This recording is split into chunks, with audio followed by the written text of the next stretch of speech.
교독하여 읽겠습니다. 누가복음 17장 11절부터 19절 말씀까지 한 절씩 읽고 19절은 같이 읽겠습니다. 예수께서 예루살렘으로 가실 때에 사마리아와 갈릴리 사이로 지나가시다가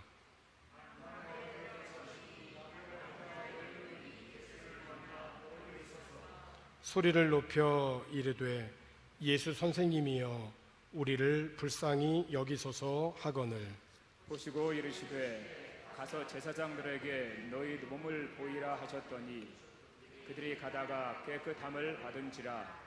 그 중에 한 사람이 자기가 나은 것을 보고 큰 소리로 하나님께 영광을 돌리며 돌아와 예수의 발 앞에 엎드려 감사하니 그는 사마리아 사람이라. 예수께서 대답하여 이르시되 10사람이 다 깨끗함을 받지 아니하였느냐? 그 9은 어디 있느냐? 이 이방인 외에는 하나님께 영광을 돌리러 돌아온 자가 없느냐 하시고 그에게 이르시되 일어나 가라 내 믿음이 너를 구원하였느니라 하시더라. 아멘. 코로나 바이러스로 인한 지역 봉쇄로 불편한 것이 참 많으실 텐데 지난 8개월 동안 잘 견뎌오신 교우 여러분들을 주님의 이름으로 축복합니다. 언제 이 전염병이 종식될지 모르지만은 주어진 하루하루를 주님이 부르신 그 삶의 현장에서 하나님을 힘입어 용기 내어 믿음으로 승리하시기를 권합니다. 이곳 바교뿐만이 아니라 온라인으로 실시간 예배에 참여하여 계시는 한국에 계신 우리 바교 행복한 교회 교우 여러분들에게도 비록 몸은 이곳 바교에 함께하지는 못하지만 늘 마음 모아 주시고 또 기도해 주셔서 감사를 드리고 매주일 이곳 바교의 시간과 함께 온라인으로 예배에 동참하신 교우들에게도 하나님의 보호와 은혜로 항상 함께 하시기를 축복합니다. 예수님께서 예루살렘으로 가시는 길에 사마리아와 갈릴리 경계를 넘어가시면서 한 마을에 들어가시다가 나병 환자 10명을 만나게 됩니다. 당시 이 나병은 저주받은 병으로 간주되어서 이 병에 걸리게 되면 살던 마을 바깥으로 격리되어서 살아야만 했습니다. 아무리 사랑했던 가족이라 할지라도 이 병에 걸리게 되면 함께 살 수가 없습니다. 일단 이 병에 걸리면 그래서 사회적으로나 종교적으로 철저하게 격리가 되어서 살아야만 하는 소외된 불쌍한 자들이죠. 이들이 이전에 살던 곳으로 다시 돌아갈 수 있는 유일한 길은 이 병에서 고침을 받는 것입니다. 이 병에서 나아야만 이전에 살던 일상으로 다시 돌아갈 수가 있어요. 그러니 이 병에 걸린 사람들의 한결같은 소원은 하루라도 빨리 이 병에서 나음을 받는 것은 두말할 나위도 없겠죠. 그런데 어느 날 그들이 거하던 곳에 예수님이 지나가신다는 소문을 듣습니다. 다시 말하면 10명의 나병 환자들은 자신의 이 병을 고침받을 수 있는 기회를 얻게 된 것이죠. 하지만 예수를 만나는 데에 있어서는 자신들의 한계와 장애물이 있었습니다. 저주받은 병으로 일반인들과는 함께 할 수 없는, 가까이 갈 수 없는 그러한 한계를 갖고 있는 거예요. 10명의 이 병자들은 장애와 한계라는 분명한 이 현실 앞에 놓여 있었지만은 이들은 이상하게 포기하지 않았습니다. 방법을 찾은 거죠. 그것은 다름 아닌 멀리 서 계신 예수님께 소리를 다하여 외치는 것입니다. 오늘 우리가 함께 읽은 대로 주 예수여 우리를 불쌍히 여겨 주옵소서, 그들이 외친 것이 전부입니다. 아주 간단하죠? 주 예수여 우리를 불쌍히 여겨 주옵소서. 비록 병으로 소외되고 격리되어 고생 중에 있는 자들이지만은 10명이 함께 동시에 한꺼번에 소리를 높여서 외친 것입니다. 그렇죠? 오늘 우리들이 직면한 그런 많은 상황 속에서 주어지는 현실이 주는 메시지는 너는 안 돼. 이거는 너무 힘들어서 할 수가 없어. 포기할 수밖에 없어. 이거는 내 한계 이상이야. 이거는 장애물이야. 라고 말하는 그런 때가 얼마나 많이 있는지 모릅니다. 그러나 여러분 기억하십시오. 포기할 수밖에 없을 때라도 우리 예수님은 우리들에게 희망이 되어 주십니다. 왜냐하면 예수님은 이 10명의 병자들을 만나기 위해서 사마리아와 갈릴리 경계를 넘어가시면서 이 마을로 들어가셨기 때문입니다. 예수님이 왜 이 마을에 들어가셨겠어요? 이들을 만나기 위한 것이에요. 그렇죠. 은혜라고 하는 것은 항상 예수님이 먼저 우리들에게 다가오는 것으로 시작을 하는 것이에요. 내가 주님 앞에 나오는 것 같지만 사실은 주님이 먼저 나에게 찾아오셔서 나를 부르시고 내가 거기에 응답하는 것이에요. 10명의 나병 환자들이 왜 예수님께 소리를 높여서 우리를 불쌍히 여겨달라고 그렇게 했을까요? 그건 예수님에 대한 믿음이 있었기 때문입니다. 예수님이 우리의 이 나병을 고쳐주실 수 있다라고 하는 그런 믿음이 있었기 때문에, 만약에 믿음이 없었다면 그 10명의 나병 환자들이 함께 한 마음으로 그렇게 큰 소리로 외칠 이유가 하나도 없지요. 그러니까 예수님께서는 이들의 믿음을 보시고 말씀을 하십니다. 가서 제사장들에게 너희 몸을 보이라고 하세요. 이 말의 의미는 뭐냐면 제사장들에게서 가서 너희의 나은 몸을 확인받아라고 하는 의미입니다. 왜냐하면 당시에 나병 환자들이 이 나병에서 극적으로 나음을 받게 되면 누군가 이 병이 고침받았다라고 하는 것을 확인해 주어야 되는데, 이 확인해 주는 사람은 다름 아닌 제사장들이었기 때문에, 그래서 나병의 환자들이 병을 안고 있음에도 불구하고 제사장들에게 찾아갔다라고 하는 얘기는 나는 이제 이 병이 나았으니 이 병이 나았다라고 하는 것을 확인해 주십시오라고 하는 거예요. 그러니까 예수님께서 이 나병의 환자들에게 너희 몸을 제사장들에게 보여라라고 하는 것은 너희 몸이 나았으니 가서 확인받아라고 하는 의미인 거죠. 내 병이 나았다고 해서 무조건 사회로 돌아갈 수 있는 것이 아닙니다. 모든 일에는 절차와 순서가 있는 법이에요. 그런데 이 10명의 나병 환자들은 제사장들에게 가서 너희 몸을 보이라고 예수님이 말씀하셨을 때만 해도 이들은 나병이 낫지 않았습니다. 예수님이 말씀을 하셨지만 낫지는 않았어요. 그런데 예수님의 이 말씀에 순종하여 길을 가는 도중에 자기의 병이 나은 것을 깨달았어요. 우리는 여기서 아주 중요한 교훈을 한 가지 얻게 됩니다. 우리가 신앙생활 할 때에 언제 기적을 경험하게 될까요? 예수님의 말씀에 순종할 때입니다. 그렇게 보면 우리들이 일상적인 삶에서 매일 하나님의 말씀에 순종하여 살아가는 것은 기적의 삶인 거예요. 성경에 보면 예수님께서 나병을 비롯하여서 각종 질병을 고치신 여러 예들을 많이 기록으로 남겨두었는데, 어떤 때는 그 흉측한 나병에 걸렸을 때 예수님께서 직접 그 나병에 손을 대십니다. 터치하셔요. 그래서 이 병에서 고침받을 수 있도록 주님이 안수하여 주십니다.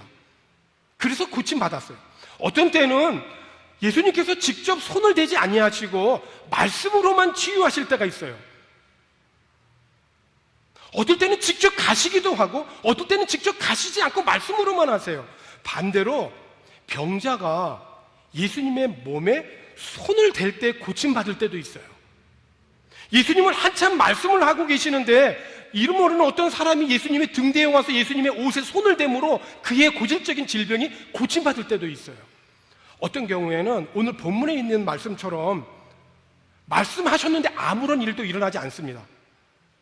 그 말씀에 순종하여 가는 그 길에서 우리의 몸이 나음을 받았네? 순종하여 가는 도중에 나을 때도 있어요. 다시 말하면 예수님을 통하여서 일어나는 그런 다양한 기적은 어느 한 원칙에 얽매이지 않는다는 것입니다. 왜 그렇습니까? 예수님은 창조주 하나님이시기 때문에 그래요. 오늘 우리는 과학이 주는 그런 정보와 지식 속에서 살아가면서 그 혜택을 누리고 있습니다. 그러나 우리 하나님은 초과학적으로 역사하시는 살아계신 하나님이세요. 왜냐하면 하나님은 창조주이시기 때문에. 그렇습니다. 오늘의 세상은 과학이 다스리는 세상이지만 우리 하나님은 과학에 매이지 아니하시는 분이세요. 그러므로 우리 오늘날의 그리스도인들은 과학의 이론과 논리를 인정하고 그 혜택을 누리기도 하며 배우기도 하지만 우리 그리스도인들은 매일 삶 속에서 초과학적으로 역사하시는 하나님을 신뢰하며 살아가야 할 줄로 믿습니다. 10명의 나병 환자들이 큰 소리로 외쳐 부르짖을 때 주님께서 그 나병 환자들에게 원한 것은 말씀에 순종하여 가는 것을 원하셨어요. 그런데 여기에 합격을 한 겁니다. 이 10명의 환자들이 그 말씀에 순종하여 가다가 자신들의 병이 나은 것을 확인한 겁니다. 여러분, 그때의 그 감격을 어떻게 표현할 수 있겠어요? 인간의 말로 형용하기 쉽지 않을 거예요. 어떻게 평생을 이렇게 저주받을 병에서 살 수밖에 없는 그러한 삶에서 어쩌면 이렇게 살다가 죽을지도 모른다라고 하는 희망 없는 하루하루를 살다가 고침을 받았으니 예수님의 이 말씀에 순종하여 제사장에 가는 그들의 이 발걸음이 평범한 발걸음이라고 볼 수 없을 거예요. 자신의 병이 나았다라고 하는 것을 확인해주는 제사장을 찾아가는 그들의 발걸음은 거의 아마 뛸 듯이 날듯이 그렇게 빠른 걸음으로 제사장에게 가지 않았을까. 여러분, 코로나가 장기화되고 가고 있는 이 시국이지만은 오늘 우리들이 하루하루를 살아가는 우리의 발걸음이 예수님의 말씀에 순종하여서 하루하루 주님과 함께 동행하는 발걸음이 되기를 권합니다. 그런데 우리 주님은 제사장에 가서 확인받는 그 발걸음에서 한 단계 더 나아가는 믿음의 단계가 있다라고 하는 것을 우리들에게 교훈해 주고 있어요.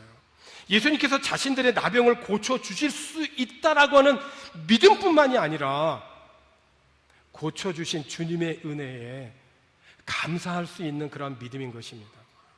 이 나병이라고 하는 이 저주스러운 병이 사회적으로 격리당하는 그런 아픔이 있어요. 육체적으로도 누구라도 가까이 할 수 없고 자신의 이 병을 바라볼 때 아주 흉측하고 처절한 고통스러운 질병입니다. 육체적인 고통과 사회적인 그런 고통, 격리의 아픔, 이 모든 것을 떠나는 거예요, 한 몸에. 그런데 여러분,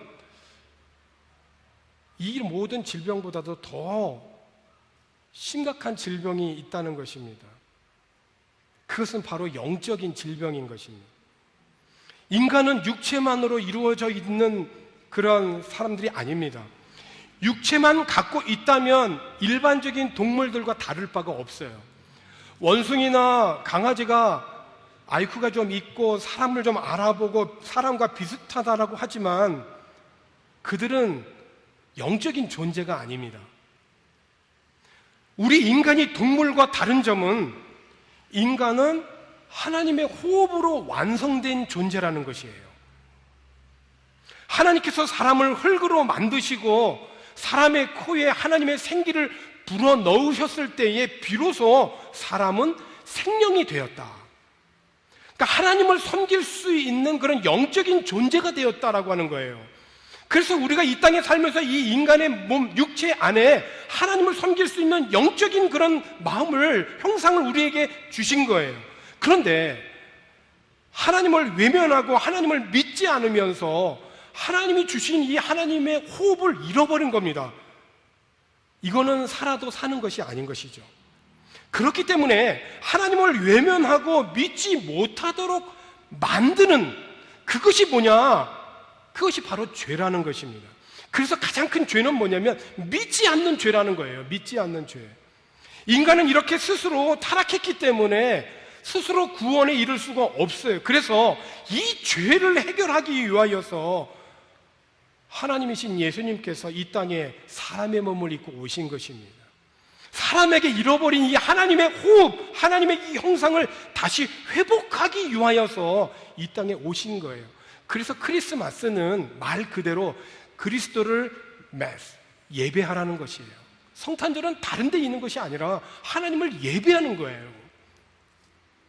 하나님의 호흡을 잃어버린 자들에게 가장 두드러지게 나타나는 것이 뭐냐면 무엇보다도 감사가 없다는 것입니다. 자기 뜻대로만 살려고 하고 자기의 고집을 꺾지 않고 매사 모든 일에 불평과 원망으로 가득 찬 것이 하나님의 호흡을 잃어버린 사람들의 전형적인 모습이에요. 감사가 없는 사람은 내 육체에 아무 일이 없는 것 같아도 지금은 실질적으로는 영적으로 병에 걸려 있는 것이에요. 내가 영적으로 질병에 걸려 있다라고 하는 것을 모른다라고 하는 것은 다른 말로 말하면 영적인 감각이 없다는 거예요. 영적인 감각이 없다는 것은 죽었다는 것이죠. 감각이 죽었기 때문에 반응이 없는 겁니다. 그러니까 10명의 나병 환자들이 9명은 유대인들이고 1명은 사마리아인이에요. 본래 유대인들과 사마리아인들은 서로 적대적입니다. 가까운 길을 두고도 빙 둘러서 가는, 서로 얼굴도 보기 싫어하는 사람들이에요. 같이 지낼 수가 없는 사람들이에요. 그런데 같이 지낼 수 있게 되었어요. 왜? 이 나병이라는 것 때문에. 나병이라는 것 때문에 모든 것을 초월해서 그들이 하나 될 수 있었어요.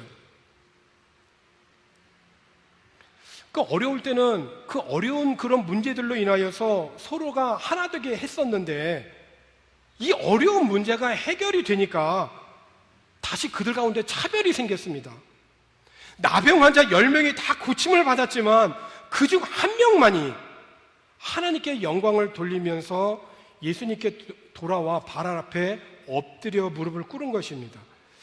그러니까 놀랍게도 유대인들이 부정하게 여기던 사마리아 사람 한 사람이 예수님 앞에 돌아온 것입니다. 내가 나았다라고 하는 것을 제사장에게 확인받는 것보다 더 중요했던 것은 뭐냐면 주님 앞에 돌아와서 감사했다라고 하는 거예요.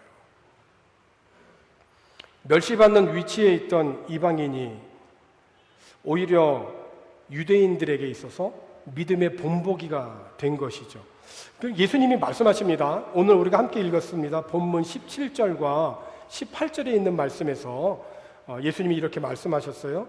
예수께서 대답하여 이르시되 10사람이 다 깨끗함을 받지 아니하였느냐? 그 9은 어디에 있느냐? 이 이방인 외에는 하나님께 영광을 돌리러 돌아온 자가 없느냐? 병에서 고침을 받은 사마리아 사람은 자신의 문제가 해결되고 나서 이제 더는 예수님을 찾을 이유가 없죠? 자신의 이 문제가 해결됐는데 더 이상 찾을 필요가 없는 거잖아요. 그렇지만 그는 단지 감사하기 위하여서 주님을 찾아왔다는 것입니다. 여러분, 오늘 여러분들은 무엇 때문에 예수님을 찾습니까? 자신의 어떤 문제를 해결받기 위하여서 예수님을 찾습니까? 그건 참으로 복된 일입니다. 그 일로 인하여서 예수님을 만날 수 있기에 문제가 오히려 축복인 것이죠. 그런데 문제를 해결받은 다음에는 어떻게 합니까? 다시 주님 앞에 엎드려서 감사함으로 하나님께 영광을 돌려야 된다는 것입니다. 이 감사는 오늘 설교의 제목처럼 구원을 경험하게 되기 때문에 그렇습니다. 10명의 나병 환자들은 예수님이 나병을 고쳐주실 수 있다는 기적의 예수님은 믿었어요. 그래서 먼 거리에서 큰 소리로 예수님께 외칠 수 있었던 겁니다. 그러나 정작 나병에서 나음을 얻은 기적은 체험했지만 그들의 신앙은 거기까지만이에요. 거기서 더 이상 나가지를 못했어요. 다시 말하면 그들이 예수님을 믿는 신앙은 누구를 위한 신앙입니까? 자기 자신만을 위한 신앙이었다는 거예요. 자신의 문제를 해결받는 신앙, 거기까지였다는 거예요. 그들의 한계는 거긴 거죠. 자신들의 문제가 해결되기만을 바라는 그 믿음까지만이 그들의 신앙이었던 겁니다. 자신의 문제 해결만을 위해서 믿는 신앙은 주님이 정말로 주시고자 하는 은혜와는 거리가 멀어요. 나의 어떤 고질적인 문제가 해결받고자 주님 앞에 나올 수 있습니다. 어찌 보면 그러한 문제가 아니었으면 주님 앞에도 나오지 않았을지도 모르기 때문에 10명의 나병 환자들이 나병 때문에 예수님께 부르짖었던 것처럼 말이죠. 이런 면에서 우리가 직면한 이런 어떤 상황들은 어려운 문제일수록 고통스러운 문제일수록 그것은 주님만을 더 바라볼 수 있고 주님만을 만날 수 있는 기회이고 축복인 것이 분명합니다. 그런데 간절한 마음으로 원하고 부르짖어서 문제가 해결이 되고 났을 때 우리가 정말 기억해야 할 것이 있는데 그것은 바로 주님이 찾으시는 믿음, 감사하는 믿음이라는 것입니다. 왜냐하면 오늘 우리의 모든 삶은 먹든지 마시든지 하나님의 영광을 위하는 것인데 감사하는 믿음은 무엇보다도 하나님께 영광이 되는 믿음이 되기 때문에 그렇습니다. 그러므로 오늘 우리들이 감사하는 믿음을 잃지 않고 항상 감사하는 믿음으로 살아가게 될 때에 우리들은 영적으로 건강한 믿음의 삶을 살아갈 수 있는 것입니다. 오늘 18절에 있는 말씀을 보니까 예수님께서 말씀하셨어요. 이 이방인 외에는 하나님께 영광을 돌리러 돌아온 자가 없느냐. 그렇습니다. 예수님 앞에 나와 엎드려 감사하는 믿음을 우리 주님은 원하셨고 또 그 믿음을 보실 때 기뻐하신다는 거예요. 우리 주님은 감사하는 믿음을 가진 사람에게 그래서 더 큰 은혜를 주셔요. 더 큰 은혜는 무엇일까요? 오늘 19절에 있는 말씀이죠.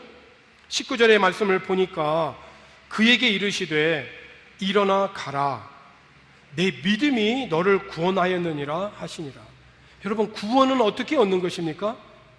믿음으로 얻는 것입니다. 일어나 가라는 것입니다. 다시 너의 일상으로 돌아가라는 것입니다.